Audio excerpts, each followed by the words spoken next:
environmental coordination, it is my privilege to extend a very warm welcome to our guests and to our esteemed panelists.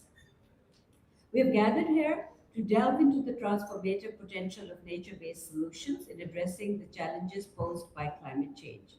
As we navigate through the discourse on NBS, let us expand our focus beyond its role in mitigation and underscore its equally significant contribution to adaptation. We have two of the speakers who've already joined us on stage. I would like to request Angelina Andrade, Chair, IUCN Commission on Ecosystem Management, to please join us on stage, and Dr. Aline Sottironi, Research Fellow, Nature-Based Solutions Initiative from the Oxford University.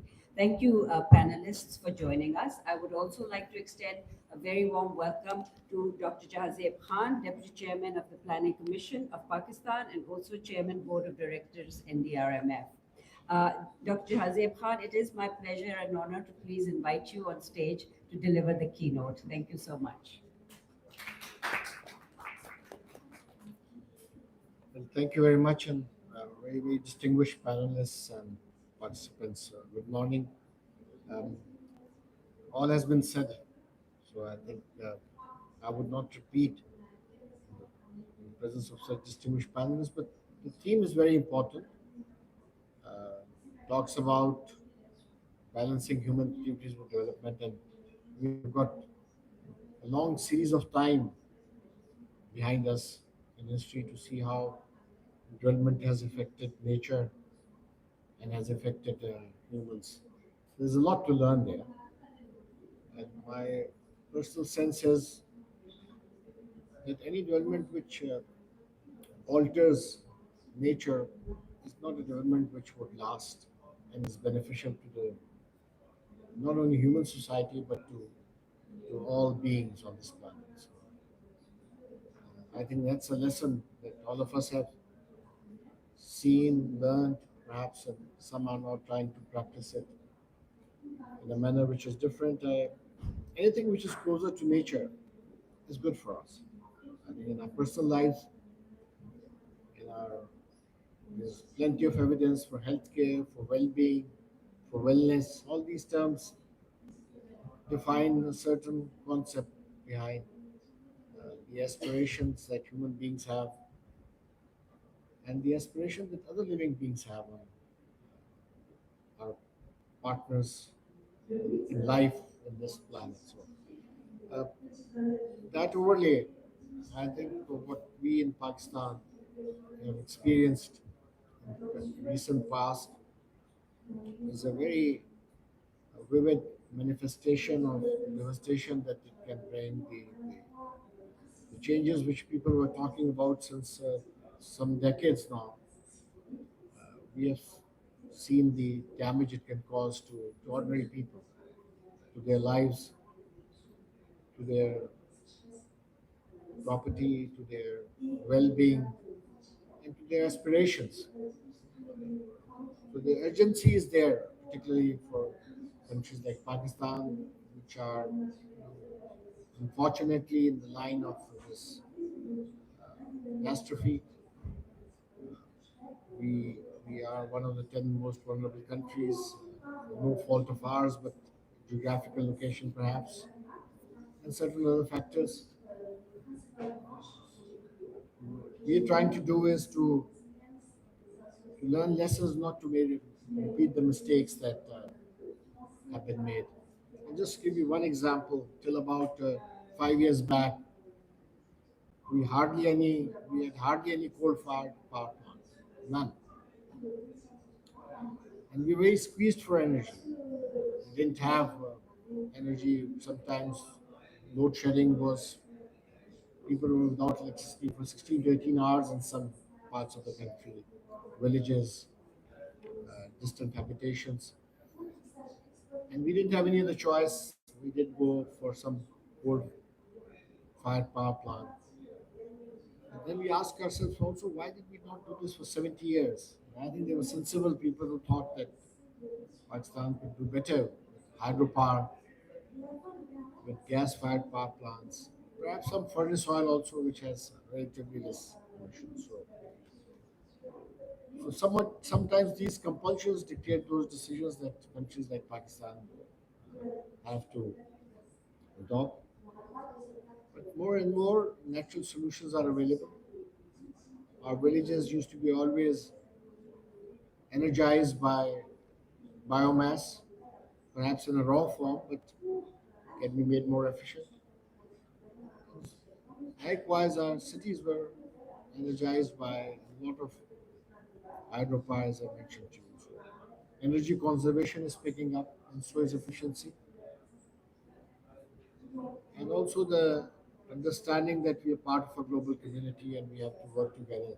So we'll do our bit in terms of we can't do a lot of mitigation, but adaptation certainly we have to. But whatever in mitigation as well, it's our commitment to the globe. We have given our nationally determined contributions. We're steadfast and we are trying to implement those. There might be capacity issues at some levels, but those are part of the story. I'd like to thank our government partners. They have been working with us, particularly FCDO. We run up to COP 27. There were a lot of activities in Islamabad. Dr. Christian Turner, himself a climate enthusiast, galvanized a lot of those activities. And in the run up to this COP, also, I think the FCDO has done some very good work. I'd like to thank the National Disaster Risk Management Fund, the CEO and his team for organizing all these events. I know it's been tough bringing everybody together with limited resources, but they've done an excellent job. And the Ministry for Climate Change and the Secretary, his leadership, with our eminent experts, Dr. Ali Fakir is here, and likewise the other. Thank you for being here, Ahmad, and the rest of the panelists. Thank you very much for this morning and your leadership on these issues. We are committed and we are encouraged by your support and commitment. Thank you.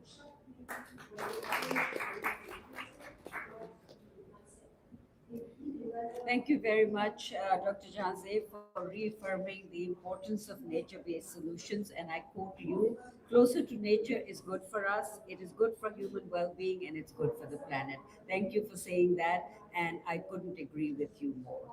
Traditionally, conversations surrounding nature based solutions have primarily revolved around its effectiveness in reducing emissions, sequestering carbon, and enhancing ecosystem resilience. While these aspects are undoubtedly vital components of the climate change puzzle, we must not overlook the critical role that nature can play in adaptation efforts. I think it's time to break free from the confines of siloed approaches and recognize that nature based solutions are not just about mitigating climate change, but also about adapting to its impacting impacts. To talk about this, we have a stellar panel over here, people with diverse experiences. And the format that I'm going to use is to ask questions from each one of you. But as I do that, I would also like to request that you introduce yourself, not just the background or your academic qualifications, but who you are as people, why you do what you do, and what is it that you represent. So I will start with you, Dr. Aline Satironi. Based on your current state of knowledge and experience with nature based solutions, what are the opportunities and limitations of nature based solutions in climate change? And what are the critical challenges that you think stand in the way of greater adoption of nature based solutions? Over to you, please. Thank you. Is it work?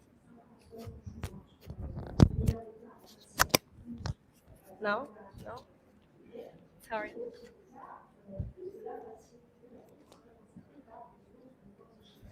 Now it's working? Yeah? Yeah. Thank you so much. Maybe This? Yeah? speak a little louder, maybe? I Yeah, don't know. I think it's not work. It's It's not working. Yeah, working now. yeah, it's working now. Yeah? Yeah. So sorry about that. So hi everyone. Thank you for the invitation. It's such an honor for me to be here in such a distinguished panel. I'm Aline Soterroni. I'm a research fellow in Oxford University, working on nature-based solutions initiative and based in the Department of Biology. I'm a mathematician by background, but I found a way to incorporate nature in my life. So I'm a mathematician in the biology department because nature is essential in everything we do. Um, Talking about opportunities and challenges, I would like to start my talk highlighting the synergies between climate and biodiversity crisis. So NBS involves actions of protection, restoration, sustainable management of ecosystems to address our societal challenges like climate change, biodiversity loss, whilst providing benefits for people and nature. And these benefits, they go beyond carbon. It goes beyond emissions reductions, and it also includes adaptation and resilience against climate change.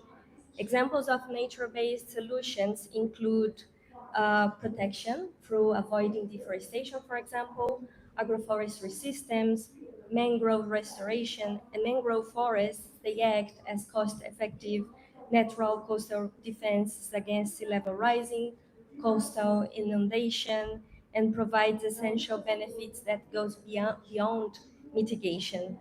And to put in a very simple way, nature-based solutions mean having nature as our ally against the climate change impacts. The term is getting traction. We have now a multilaterally agreed definition adopted by the UN Environmental Assembly. Last year, we had nature-based solutions for the first time in the UNEP Triple C cover decision and also in the CBD decision text. And we know that fossil fuels is the big elephant in the room, is the major source of emissions. But we also have to remember that land use change is the second largest source of emissions. By land use change, we also have deforestation. And land use change and climate change, they work in synergies, and also they are the major drivers of biodiversity loss. So both crises, climate and biodiversity crisis, they share some of the same drivers and also some of the same solutions. And on the linkages between climate and biodiversity crisis, I'd like to highlight 3 points. So first, our best way to adapt and create resilience against climate change impact is through protection, restoration, sustainable management. Second, the extent to which nature can provide those benefits depend on limiting temperature to 1.5 degrees, which requires the phase out of full, fast, fair, and funded of all fossil fuels. And third, the energy transition we need has to happen in a way it doesn't harm nature. On the limitations and opportunities of NBS in addressing climate change, as I said, the term is gaining traction, but it needs to scale up.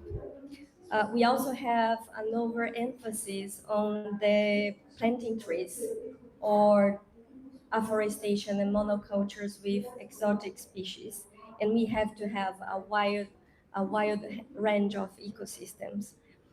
The success of NPS projects, they also depend on the involvement of communities, local communities, indigenous peoples. NBS can reduce vulnerability of socio-ecological systems by reducing exposure to climate hazards, reducing sensitivity to adverse impacts, and building adaptive capacity. In terms of mitigation, global models, they estimate that nature-based solutions could reduce peak warming to zero point 0.1 from zero point 0.1 to zero point 0.3 degrees. Just to put this number in context, we are 1.2 degrees above pre-industrial levels and fighting to have to limit temperature to 1.5. So we are 1.2 and fighting for 1.5. And nature-based solutions can contribute to zero point 0.3. So it is significant. But there is a limit on the mitigation potential of nature-based solutions. But if well implemented and carefully implemented, well designed, nature-based solutions can significantly contribute to the net zero pathway we need to achieve in order to keep 1.5 degree alive. Um, Another point I would like to bring is that nature-based solutions, they are ready to be implemented, and they are less costly than negative emissions technologies like carbon capture and storage. But nature-based solutions should not, must not be used to delay fossil fuels phase out. And and yes, cannot be a distraction from the need to decarbonize energy systems. And what I'm trying to say here is that it's not that one comes first to the other. We need both. We need them in tandem and urgently. And to scale up nature-based solutions, we need integrated approaches. NBS should be embedded in policies with concrete targets, appropriate financial resources, compliant with social and environmental safeguards, and standards like the IUCN that Angela is going to talk very soon. And my final remarks, nature-based solutions, they offer an opportunity, a critical opportunity to address this twin crisis of climate and biodiversity uh, in a integrated and synergistic way. We need nature-based solutions holistically represented in the next cycle of NDCs to increase ambition on nature as well. And one way to get it is to have the recognition of nature-based solutions in the global stock take text. And last but not least, my final message, it's not all about carbon, it's not just carbon, and we need nature. Nature must be at the heart of our climate action. Thank you. Thank you, Dr. Satyaroni. Taking the thread of the conversation forward on the note you ended, that societal challenges can only be solved through nature-based solutions, and using nature as an ally is absolutely essential. Let me take that conversation forward to IUCN, the custodians of nature. My question to you, Angela Andrade, is to share IUCN's experiences and best practices in applying nature-based solutions to national climate change strategies and development plans. What tools, mechanisms, frameworks do you think are required in countries like Pakistan to implement and monitor outcomes of nature-based actions? Thank you. Thank you very much for inviting me to join this important panel today. Well, my name is Angel Andrade. I'm from Colombia. I work for Conservation International, leading the uh, climate change and biodiversity policy, but I also chair the IUCN Commission on Ecosystem Management. And in this case, I will refer to my work with IUCN since for several years we have been working in the development of the IUCN concept and also the IUCN Global Standard on Nature-Based Solutions. So when we began the idea of working on nature-based solutions, we the first topic that we considered was to really understand the best examples that we had in areas like ecosystem-based adaptation, eco-disaster risk reduction, in forest landscape restoration, and areas that were developed and implemented by IUCN since the 90s until now, but with one important topic to highlight that usually we were addressing ecological problems and social problems in a fragmented manner. So, in addition, most of the work of that we were developing was framed on the ecosystem approach that still is the provides the scientific and the main framework for nature-based solutions. But the big challenge was to really to address the social and ecological components in an integrated and synergistic manner. And especially because when the Sustainable Development Goals were agreed by UN, there were several challenges interconnected, not just climate change, adaptation and mitigation, biodiversity, but also food security, water security, human health, disasters. So we really thought that it was extremely relevant to develop a tool to help governments, to help organizations, to help project developers in addressing all these challenges in an integrated manner. So IUCN proposed a definition based on the principles that were adopted by all the initiatives that I mentioned previously that had published these principles, like, for example, the principles of the ecosystem approach, the principles of EBA, and others. And based on that, we discussed, we had consultation with IUCN members, and we identified the most relevant criteria that had to be considered if we want really to have a robust intervention that is really lasting, that can be adopted by communities, by governments. So I will refer to the main topics that we have considered, the 8 main elements of the MBS global standard that is being used, I have to say, in some countries, like, for example, my own country, Colombia, for policy. And there are also several examples all over the world in which the MBS standard is being applied to address specific actions in the field. So I will go through them. So the first critical point is to address societal challenges. Climate change is one, but we really encourage to address as much as possible several societal challenges simultaneously. And we will see later on why. But the main topic is because, well, we are competing for the same piece of land for different activities. So it's important to really address this topic in a synergistic manner. The second is refers that nature-based solutions is informed by scale. We can apply and we should apply nature-based solutions at different levels, but the lowest level, we need to go beyond the project. And so we always speak about interventions, not projects, because we really need to demonstrate impact at landscape level. Usually, when we have projects, we have the problem that what is happening in the upper stream, or what is happening downstream, or in areas that surround our project area may be affecting what the results of our activities in our own area. So this is why we really need to include the landscape approach, and this is also another important criteria. The third criteria is about demonstrating biodiversity net gain.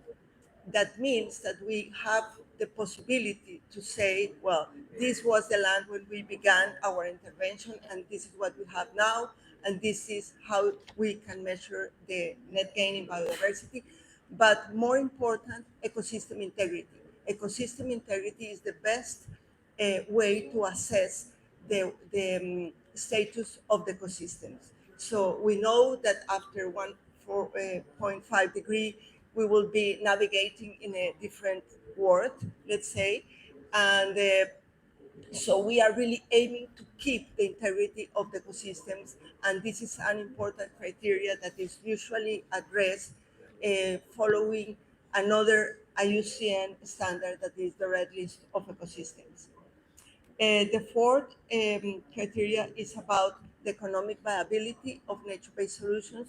We are aiming always to incorporate different ways of promoting and guaranteeing that the communities get um, gains or economic revenues from the interventions, because otherwise, if we cannot do that, it will be very difficult to engage governments and people on MBS. Then we have the importance of always promoting inclusive and transparent and empowering governance responses at different levels.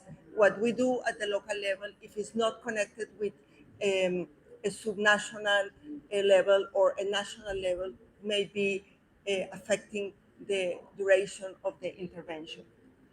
Another point is related to the first one, that is about identifying and balancing trade-offs. So as I said, we are all competing for the same piece of land. So you have agriculture, you have interest in producing biofuels, for example, you have conserved areas, you have a high demand for new minerals for the transition. So we are all competing for the same piece of land.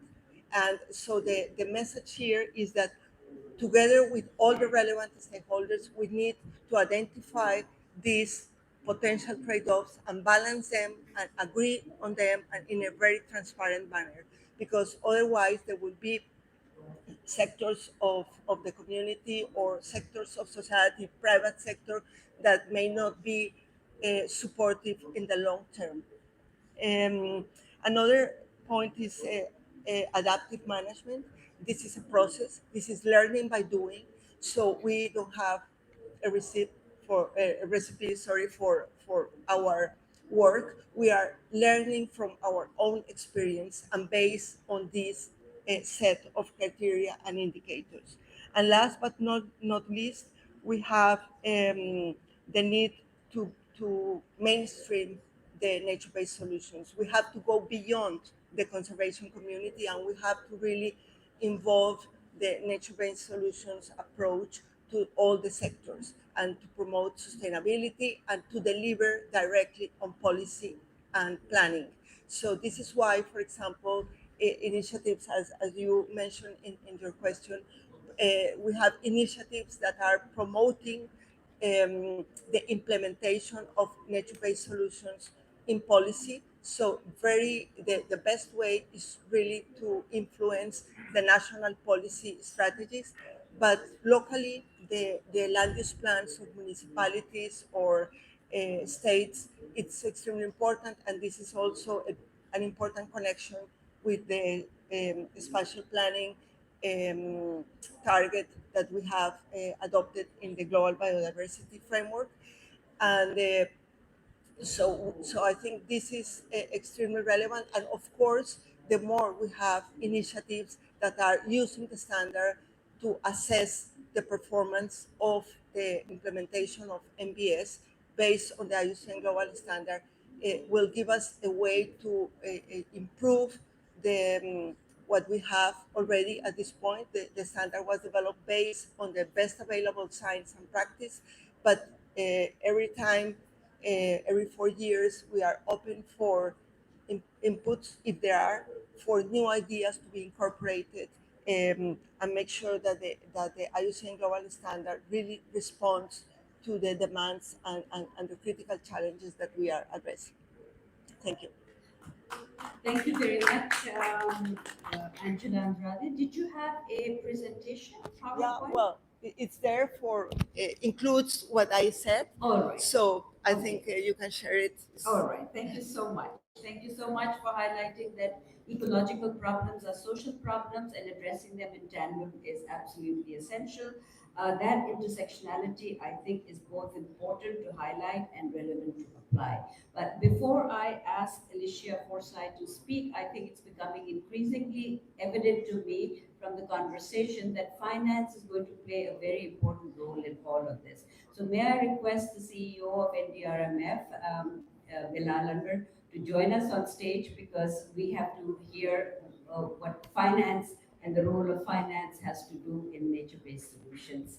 Welcome to the conversation. Alicia Forsyth, for you, I'd like to know what are the UK priorities on leveraging nature for climate resilience and sustainable development? And also, what are the FCDO's current and future programs to support nature programs in Pakistan? Okay. Well, thank you very much indeed. And good morning, everybody. My name is Alicia Forsyth, and I'm Head of Climate Strategy and Coordination at the UK Foreign Commonwealth and Development Office. It's great to be here with such distinguished guests and on such a great panel on this wonderful day celebrating nature.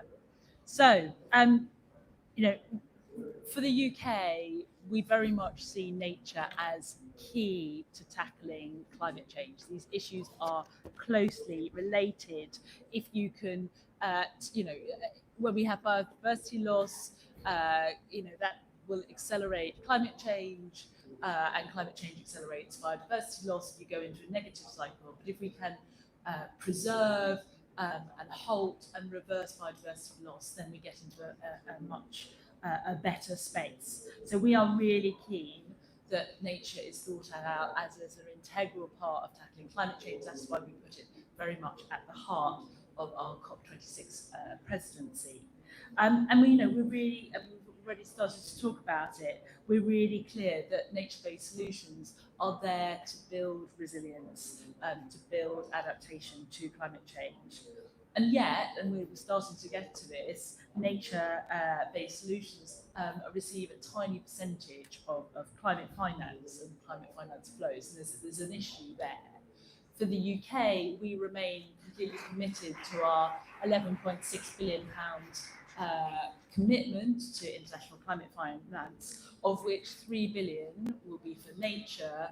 And we are looking, as our Prime Minister Rishi Sunak announced last year, that we will be tripling our adaptation funding from £0.5 billion in 2019 to £1.5 billion in 2025.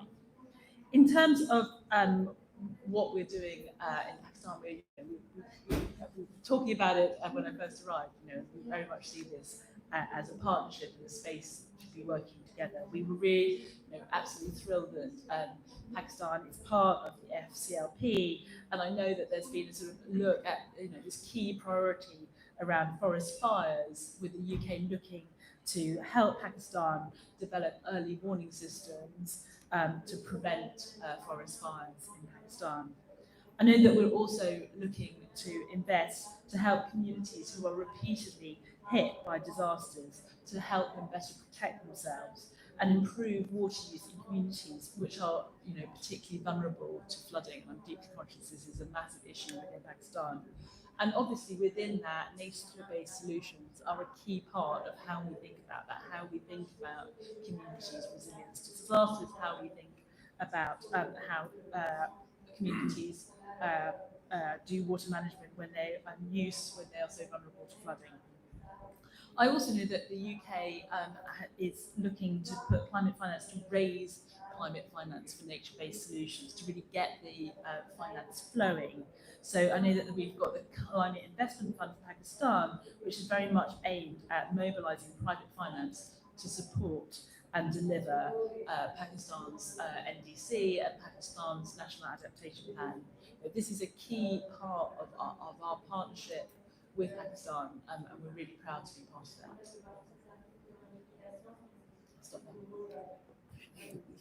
Thank you very much, Alicia. I think everyone here would agree with you that nature is key to saving the planet. It's an integral part of all the actions that we're taking, and it's at the heart of the conversation. So this takes me to biodiversity conservation and WWF. And we are indeed very fortunate to have with us Hamad Naki, who has been working in this sector for the longest of time, and dedication and commitment, I think, is his motto.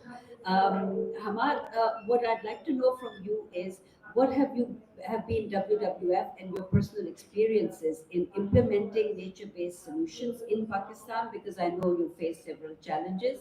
And what are the capacities that are required to prepare bankable NBS projects? Okay. Thank you very much, Aisha, for the nice introduction. Assalamu alaikum and very good morning, everyone. So I'm Hamad Naki, Director General WWF. I've been with WWF for 27 years and leading the Pakistan office for the last 10 years. My background, I have an engineering background in water and environmental management, but as an engineer, I strongly feel that nature-based solutions, if not more, are equally important, like the engineering solutions. To be honest, this concept, like in many other countries, was very new. And I can proudly say that WWF was the first organization, to literally promote and launch nature-based solution activities or projects. We started like planning after the 2010 floods, where we felt that along with engineering solutions, there has to be, nature-based solutions. Our primary focus was on watershed management. We picked few areas in particularly in KP, and then based on that project, we started working on an green climate fund project to manage the flood risk. And that was the point that the flood protection plan 4 was also being developed. And I think this was for the first time with the collaboration of the Federal Flood Commission that nature-based solutions were included in the flood protection plan 4 of the country, which was, to be honest, a great thing. Now, coming back to our work, so based on the work that we were doing in KP, we designed a project, and I think my gratitude and to FCDO to realize the importance, and as part of their commitment of water resources accountability in Pakistan program, they approved a project for KP and Gilgit-Baltistan.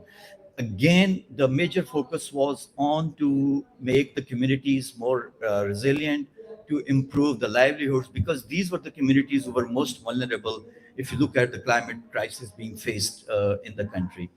Uh, just to share with you few interventions. As part of this program, we are trying to, improve the natural drainage pathways, and these are these are the common things. These are not highly high-tech scientific things. We are trying to improve slope stabilization of these mountainous areas through bioengineering. So bioengineering, includes gabion structures, earthen protection bunds, and then check dams, also improving the irrigation channels in that particular area.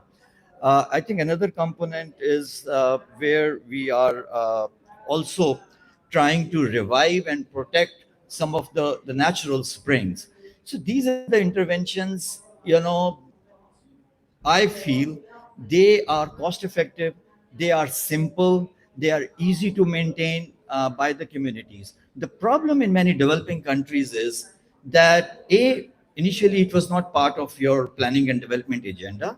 Secondly, a lot of politicians they want great infrastructures. They want to cut the ribbon. They want to show their voters that, okay, look at this great development project that we have delivered for you. So that's where uh, I won't use the word conflict, but that's the struggle. That's the ongoing challenge, that an organization like WWF face. I think my colleague from IUCN mentioned that it's very important to make it part of the national policy framework, because that would give an advantage and facilitate the process where other civil society organizations also take this agenda forward.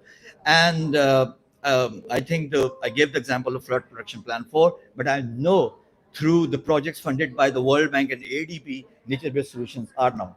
Now, coming to your second question was bankable. Now, this is a term, and yesterday, if you remember, there was a discussion that the climate finance should not be locked. It should be accessible to the vulnerable developing countries. So that's like one part or one side of the picture. The other side is the donor community wants the projects to be efficient, to be impactful, to be transparent, and they really want, the funds that they give are fully spent on on the work. So that's where you have to at least, maybe I won't use the word lock, but you have to follow a certain system, a certain templates, where you also at least try to convince your donor community that the project will be implemented in its true spirit and it won't be spent on something else. So it's not about locking or unlocking. I agree that the process at the moment is quite hectic and cumbersome. But look, last point, I think we also need to ensure, as a country who talks about this and genuinely talks about it, that our own system, our own processes are do they facilitate, this thing? Why the space for the civil society organizations to operate in many developing countries is shrinking? Why there are so many NOCs and approvals? Why does it take months and months to get endorsement and approvals from the relevant government departments? If we are, vulnerable country, we have to access, then you need to facilitate the accredited entities so that they can also access those funds. The funds are there, but we need facilitation from within the countries and from our external donor community. I think in the absence of one, the struggle will continue and the struggle will be real. Thank you. Thank you, Hamad. You have highlighted that finance has to be scalable, affordable, and accessible. And I think you've also pointed out that the conversation is not about locking finance, it's about systems, transparency, and accountability. So that brings us to Bilal Anwar.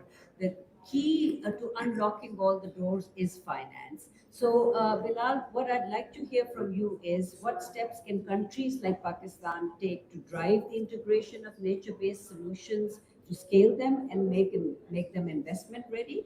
And also, my second question to you would be, what are the enabling environments needed for that scale up and to bring the private sector investment into this conversation?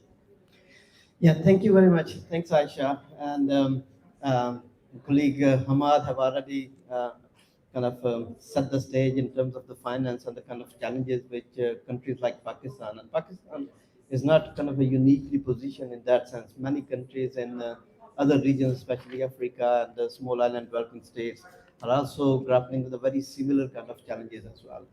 I think let me start off a kind of a slightly theoretical or a philosophical way of this question. I think the bigger challenge is, or kind of intellectual and methodological gap, is when it comes to adaptation finance and or it comes to the nature-based solution finance, that it is almost impossible to kind of attach any economic value or the economic benefit in the returns or the benefits which any adaptation intervention or a nature-based solution can actually bring into it. That methodological gap has been there, has been widely recognized by the intellectual community, but it hasn't been addressed. And that's one of the reasons that not only the public finance actually becoming increasingly difficult to be spent or to be kind of allocated for all the nature-based solution or adaptation in general. So being an economist myself, actually, I always wonder as well that why the economic benefits when to adaptation or for forestation or reforestation and all the communities which take benefit out of it hasn't been done that kind of a work, and a very precise or to the extent possible precise economic values has not been attached to it. Because what is happening, I mean, one of the prime reasons that most of the international climate finance has been flowing towards mitigation, especially when we're talking about the private capital, because there is a product, there is a service which is attached at the end of the pipeline, and that service actually attracts investments. Because when we're talking about investment, by nature, we need to have some kind of returns attached to it. And it becomes increasingly difficult to have the return from most of the adaptation interventions, and it becomes even more difficult for nature-based solutions in that sense. So I think that need to be addressed at the intellectual level, at the research communities. Aline is here with the Oxford University. I think that's a very good PhD topic for a number of students who should actually take it forward. And that have to kind of trickle down to the policy formulation level as well within the UN context, the UNFCCC process, and others as well. Now, so that I think is a challenge when it comes to the attracting the financing for countries like Pakistan. more at the domestic level. Hamad have already mentioned the kind of sometimes the institutional and the structural issues. At the same time, almost all the financing for climate change, it is a project-based financing. It is moving very slowly and gradually towards more policy-oriented or more programmatic type of interventions, but we still at a very, very early stage of it. Now, when we are saying that it is project finance, so a project, a credible, implementable, and as you mentioned, and many others like to mention, a bankable project has to be there. Now, any nature-based solution project or any adaptation project by nature, by far, is not bankable as per the classical determinants of bankability. Talking about return on investment, talking about the financial sustainability, and number of other parameters become very, very difficult to do so.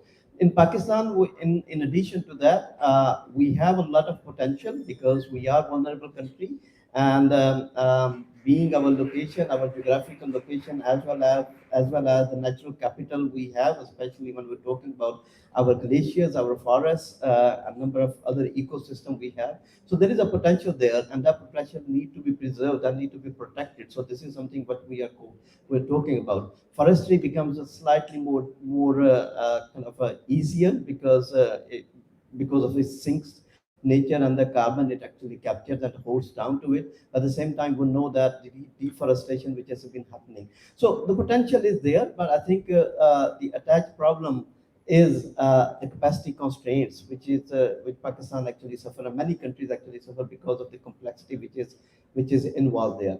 In NDRMF, we've been actually taking all interventions and trying to balance the structural interventions along with the nature-based solutions.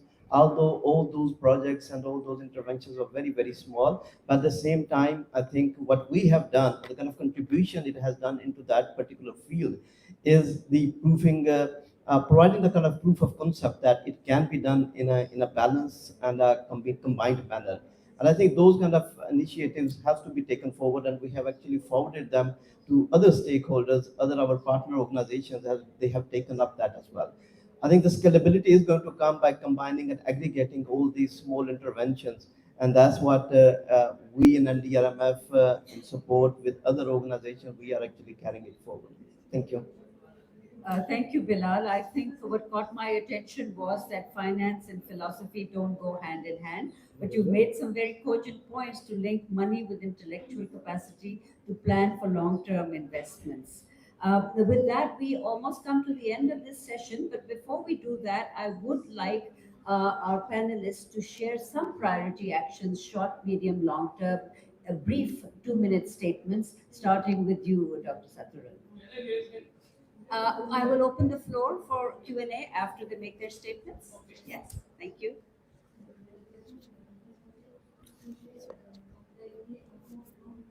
So short and term. Yeah, it's super important to align our actions and implementation with long-term strategies.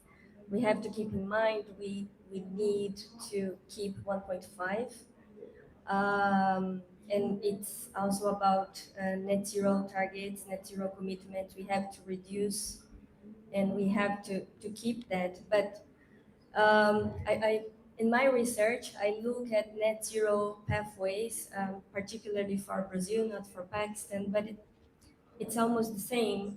Uh, the message is that there are several ways to get to net zero, different pathways, different routes. But the more nature we put in this pathway, and especially from global south countries, better it will be better for the adaptation and resilience. And countries like Brazil, agriculture really relies on ecosystem services.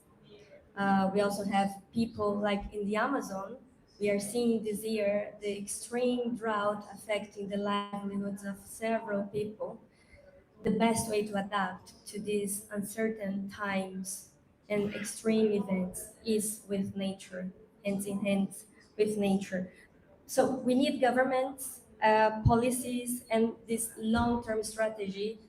These policies, they need to be designed now to keep this alignment between short and long term. We also need the private sector to understand the risks and that the health ecosystems are strategic, and we need the financial sector to change their mindset. I think these 3 points: Thank you. policy, financial, and private sector together. Thank you. Angela Andrade. Thank you. Well, I would say, and based on the criteria that I presented, the criteria come with a set of indicators.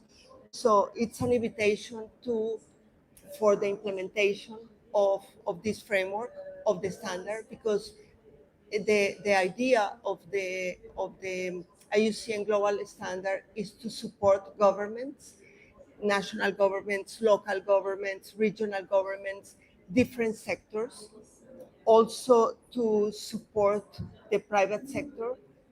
We are really interested in having companies and private organizations using the standard. Same with multilateral projects coming specifically under different windows from for adaptation, mitigation, biodiversity conservation. uh, we also encourage the establishment of communities of practice. That's something that could be useful in your country. For example, bringing together scientists, practitioners, and having permanent dialogues on what went well and what has to be improved. So opening the dialogue also with communities is essential. And the connection with policies that I already mentioned, and not and keep in mind always that nature-based solutions are for people and for people resilience and for uh, maintaining ecosystem integrity. Thank you very much. Alicia Forsyth, please. Brilliant, thank you very much. So I would say my three main reflections is, first of all, there has to be political ownership of protecting nature and biodiversity. So that would be my first key takeaway. I think the second one is that conservation is better than restoration, which is more cost effective. Obviously, restoration is better than nothing, and there are stories, and we look around the world and see stories where there has been restoration of biodiversity, but obviously conservation is better to begin with.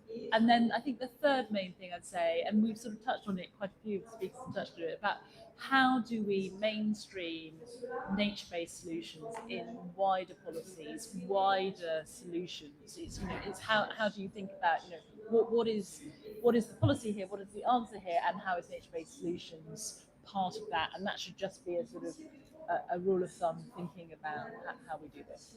So I think those would be my three things: political ownership, conservation, and how do we think about it as part of wider policy.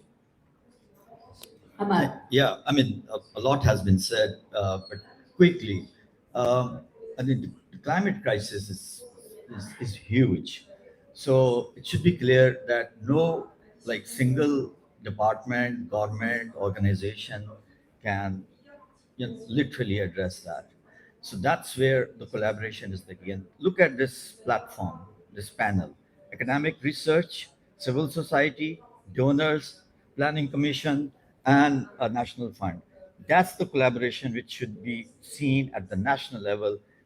And that's where I always say it has to be together if you really want to address that. Yeah, I think a disconnect has to happen between the development and a very construction-based development and the gray structure, and bringing nature more into the development. I think the development has become synonymous like construction and the gray structures and the roads and these kind of actions. Um, in Pakistan, actually, Chairman Saab is sitting here, and we have a very unique opportunity that the after a gap, our 5-year plan is in preparation. There might be a very good opportunity that we bring nature into our 5-year planning process. And I think with this, we can actually set the ball rolling, which has been missing for quite some time. Thank you.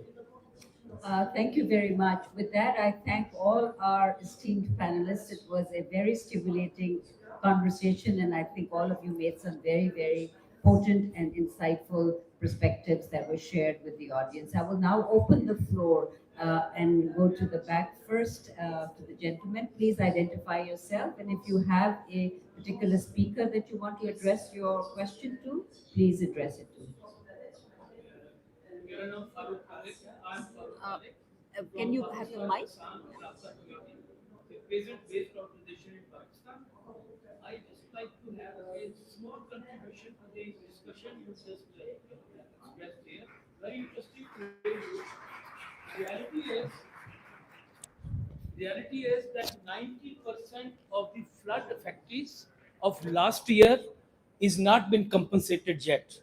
Not because of Pakistani government, because the promises made to Pakistan is not fulfilled. 10 billion were promised, loss and damage. Not a single penny has arrived. Debt has increased instead of going down. So last year there was a lot of synthetic weight at Sharm el Sheikh. I was there as well, and we see that everyone was talking about about rehabilitation, helping Pakistan, because 33 million people were impacted because of torrential rains and these floods. And this was nothing. This was not a crime we committed. This was a crime committed by the rich countries, and we paid the price for a crime which we have not committed. And this is what happened, that still people are waiting on the roads. There are a lot of things to be done, and we are demonstrating here, we are calling here, pay up and pay up now, and pay for the just transition, free and fair and democratic transition on the climate justice. Thank you. Thank you very much for your comment, Mr. Ali Fakir. I think the mic is right behind you. Thank you. My question is to Alicia. I wanted to probe your thinking on the linkages between nature-based solutions and loss and damage. The policymakers are very apprehensive that the fund, loss and damage fund, is not necessarily getting new and additional finances, and it has already begun to nibble from the other finances for adaptation or mitigation. So I want to give your personal thinking, or maybe your government's thinking, how loss and damage and nature-based solutions are linked, whether or not nature-based solutions can be supported, you think, from the loss and damage window, or do we need to create special window in adaptation fund, mitigation fund, as well as in loss and damage to support nature-based approaches? Thank you.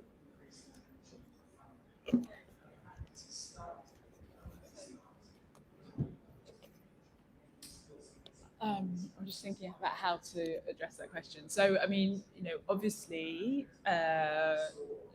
loss and damage was put on the agenda at COP26. We had sort of the movement forward at COP27, and here in UAE, we have adopted the recommendations of the Transition Council.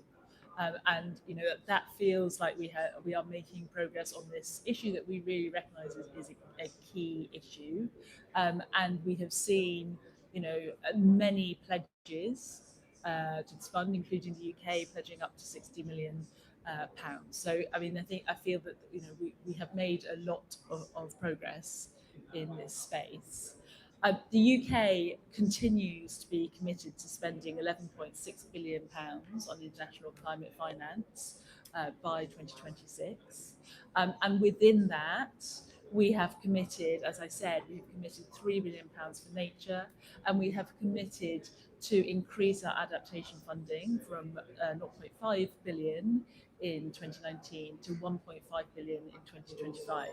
And that commitment to be spending 1.5 billion in 2025 on adaptation continues. And this is, we recognise that it is a key part of what we need to be doing. And in terms of, we published 2-3 weeks ago, I'm losing track of time, but we published our white paper about development. And within that, we very much talked about how we see climate resilient development as a key part of our development offer going forwards. So I would very much say that this is very much the space that we are looking to as we think about development going forwards. We are thinking about resilient development, we're thinking about adaptation, and the 1.5 billion in 2025 is a key part of that.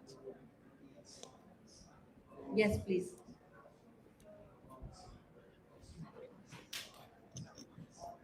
Yeah, thank you. My name is Zegma Abbas, and I work for Asian People's Movement on Data and Development. I'm also a doctoral candidate in environmental anthropology. My question is to Hamad Naqi Sahab, and I wanted to gather some of your thoughts on some of the conservation programs that you have implemented in Gilgit-Baltistan. Now, I come from Gilgit-Baltistan, especially from the area where when Prime Minister Imran Khan announced Himalaya and Nanga Parbat National Park in Pakistan in 2020. When this announcement was made, there was a widespread protest from the local communities in Astor and the Diamir region, because that was the area where the conservation program was going to be implemented. Their main reason of protest was that their experience with Deosai National Park was not very good, because they think that their ecological sovereignty has been stripped and the communities are not allowed to exercise their communal rights of free grazing in national parks. So my question to you is that and of course you work alongside the government as well, when these conservation programs are implemented, especially in an area where 90% of the livelihood is pastoral for the people, how far you take into account the indigenous knowledge and the indigenous wisdom of conservation into your policies? Because what I see as a doctoral candidate in conservation is that there's a widespread gap between indigenous wisdom and indigenous knowledge and the techno-scientific Okay, things that we I come think up you've with. made Yeah. your point. Let Hamad Naqi respond. Thank you. Thank you, Zagam. Very important question. Look, I mean, if you look at the process, which is clearly defined to be followed, you can never ignore the indigenous knowledge and the role of communities. When you declare a certain area as a national park and as a protected area, obviously you do it because of your international commitments. You have signed Convention on Biological Diversity, or some other uh, international multilateral environmental agreement, and you have to do certain actions on ground in the country. Now, the first key element is developing a management plan for that particular area. So whether it's Desai National Park, whether it's Parambar National Park, all those protected. The problem in Pakistan, let's be honest, are two,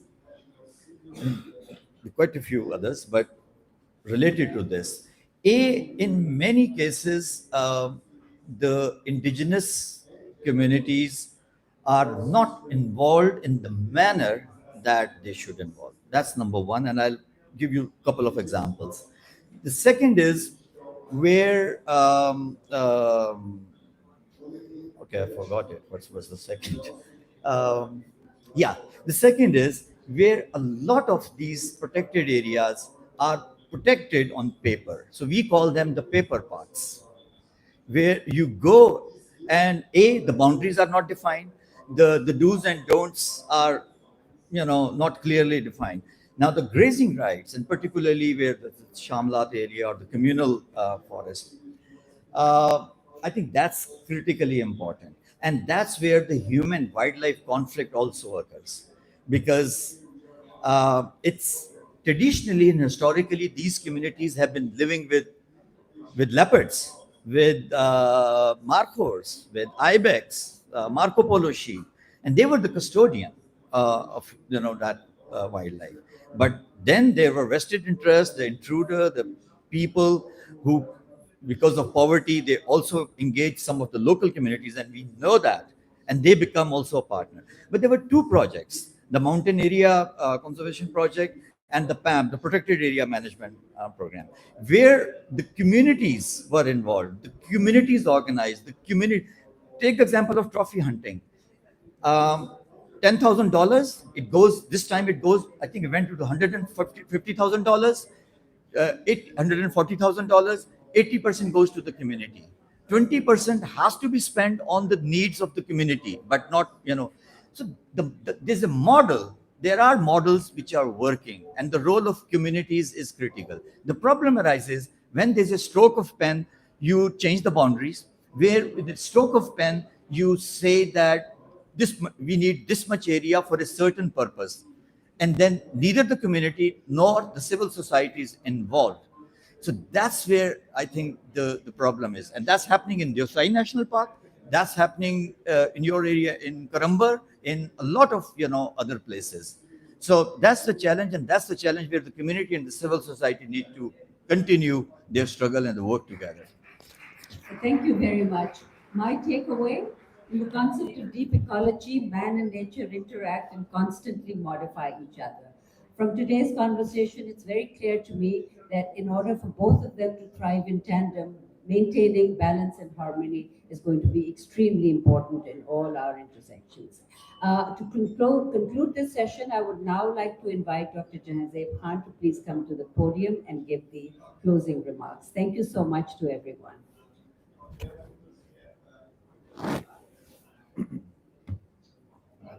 All I can say is all is said and done. Very esteemed panel, very eminent. Thank you for your contributions. It reassures us that the global community worries about such an important phenomenon which affects us greatly, as I said earlier. We'll just make 2 points, and these are drawn from your discussions.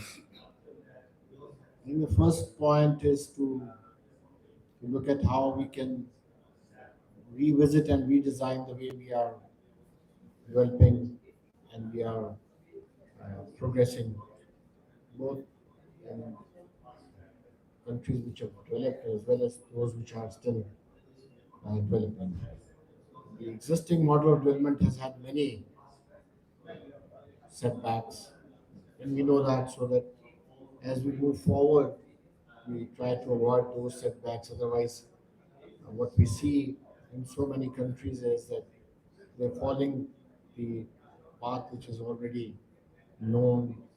We see more of urbanization, we see more of utilization of natural resources which are not replenishable. And the model of development has not changed to make it more sustainable. And I think that's the major lesson that I draw from here. It's not about projects, these are very important projects. A lot of good work done with communities, with local needs. But to go on a scale, the development model has to be redesigned. I think that's point one. Point two is about how to bring it closer to nature. And a lot of good discussion has taken place. I think it's also common sense when the planet got established, people are living here, and so are the species. I don't think they were ever meant to have artificial systems sustain them. Nature was sustaining by itself. And human beings, as animals, have healing properties, and in medicine, we notice that the emphasis is shifting from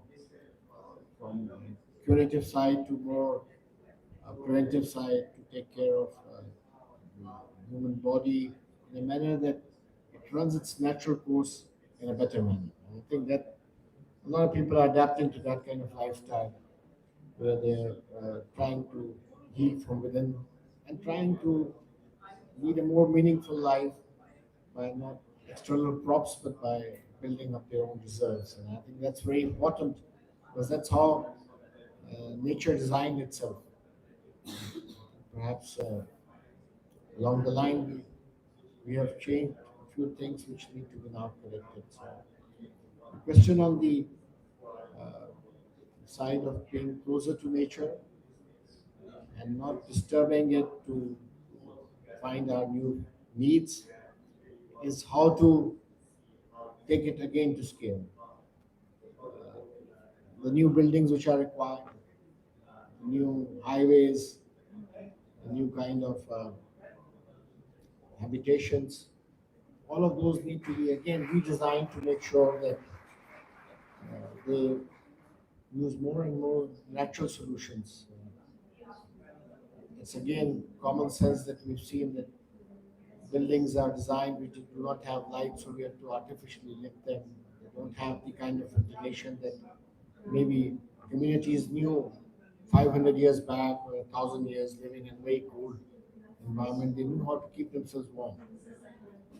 And we've strayed from that path. So not only at the local level, but at the level of regions, nations, and international level also, how to share this technology, which makes people comfortable. They can participate in their well-being and prosperity without exploiting nature as much as we've done in the last couple of centuries. I think those are extremely important lessons.